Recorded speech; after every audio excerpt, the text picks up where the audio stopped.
नमस्कार, स्वागत है आपका न्यूज 18 के डिजिटल प्लेटफॉर्म पर। मैं हूं आपके साथ मेनका चौधरी। अमेरिकी राष्ट्रपति ने एक बार फिर खुद को पीएम मोदी का करीबी और दोस्त कहा है। ब्रिटेन की यात्रा पर ट्रंप थे और तभी उन्होंने ये बात कही बकिंघम शायर में ब्रिटिश प्रधानमंत्री के चेकर्स स्थित आवास पर। हालांकि इस बात का जिक्र उन्होंने रूस पर प्रतिबंधों के सिलसिले में किया है। दरअसल कीर स्टारमर के साथ साझा प्रेस कॉन्फ्रेंस कर रहे थे अमेरिकी राष्ट्रपति डोनाल्ड ट्रंप और इसी दौरान उन्होंने दावा किया कि उन्होंने अब तक 7 युद्धों का समाधान किया है, लेकिन रूस यूक्रेन युद्ध अभी तक रुकवा नहीं पाए और इसके लिए उन्होंने पुतिन को जिम्मेदार ठहराया और कहा कि रूस के राष्ट्रपति व्लादिमीर पुतिन ने उन्हें निराश किया है।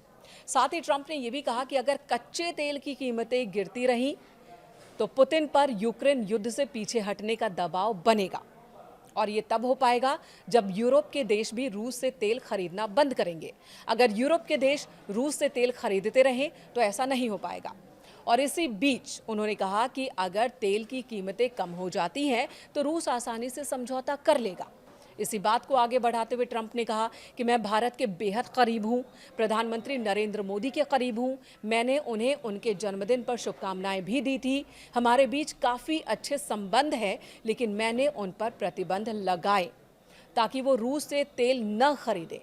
इसी सिलसिले में ट्रंप ये बात कह गए और इसी बात के मायने निकाले जाएं तो ट्रंप यूरोपीय देशों पर रूस से तेल न खरीदने का दबाव बना रहे थे।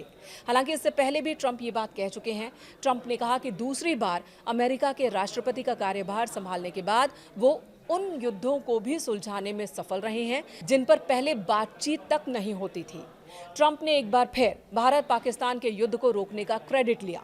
ट्रंप ने कहा, मैंने भारत और पाकिस्तान से कहा कि आप अगर हमारे साथ व्यापार करना चाहते हैं तो आपको साथ मिलकर काम करना होगा। हालांकि भारत सरकार बार बार ये कहती रही है कि किसी भी तीसरे देश की वजह से युद्ध नहीं रुका, बल्कि युद्ध तो अब भी जारी है, ऑपरेशन सिंदूर अब भी जारी है। ये सिर्फ सीज फायर हुआ है, वो भी पाकिस्तान के रिक्वेस्ट करने पर, अपनी गलती मानने पर।